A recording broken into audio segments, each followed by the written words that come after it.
ইরানের দক্ষিণ পূর্বাঞ্চলে অবস্থিত জাহেদান শহরে একটি বিচার ভবনে আকস্মিকভাবে ঘটে যায় এক ভয়াবহ বিস্ফোরণ। এতে প্রাণ হারান ৬ জন নিরীহ নাগরিক, আহত হন আরও অনেকে। ঘটনাস্থলে তৎক্ষণাৎ নিরাপত্তা বাহিনী পৌঁছায় এবং উদ্ধার কাজ শুরু করে। বিস্ফোরণের পর স্থানীয় সূত্রে জানানো হয়েছে সেখানে পাওয়া গেছে বিশেষ ধরনের রাইফেল এবং বিস্ফোরক দ্রব্য। তদন্তকারীরা ধারণা করছেন এই হামলাটি পূর্ব পরিকল্পিত এবং অত্যন্ত পেশাদারভাবে পরিচালিত। এর দায় স্বীকার করেছে একটি সংঘবদ্ধ গোষ্ঠী, যারা ইতিপূর্বেও বিভিন্ন অঞ্চলে অস্থিতিশীলতা সৃষ্টি করেছে বলে অভিযোগ রয়েছে। অনেক বিশ্লেষকের মতে এই হামলার পেছনে বহিরাগত গোয়েন্দা সংস্থার প্রভাব থাকতে পারে। তাদের ভাষ্য অনুযায়ী ইরানের গুরুত্বপূর্ণ স্থাপনাগুলোকে লক্ষ্য করে ধাপে ধাপে এমন হামলার মাধ্যমে দেশটির নিরাপত্তা ব্যবস্থা দুর্বল করে তোলার চেষ্টা চলছে।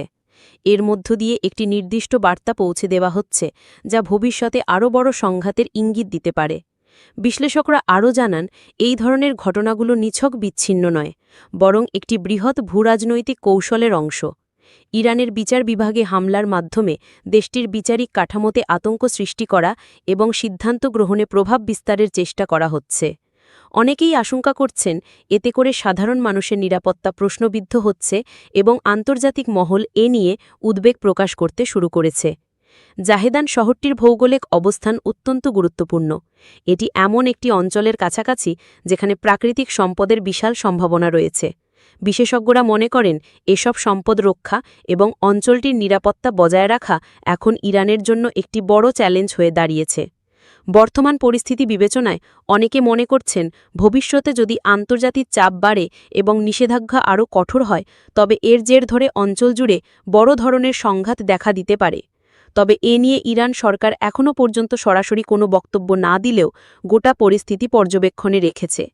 এই ঘটনাগুলোর ফলে ইরান ও তার প্রতিবেশী দেশগুলোর মধ্যে সম্পর্ক নিয়ে নতুন করে প্রশ্ন উঠছে। পাশাপাশি আন্তর্জাতিক অঙ্গনেও এই ঘটনার প্রতিক্রিয়া নিয়ে বাড়ছে কূটনৈতিক আলোচনা। প্রিয় দর্শক, এই ছিল আজকের বাংলা 24 চ্যানেলের সর্বশেষ নিউজ। নিয়মিত নিউজ আপডেট দেখার জন্য বাংলা 24 চ্যানেলটি সাবস্ক্রাইব করতে ভুলবেন না।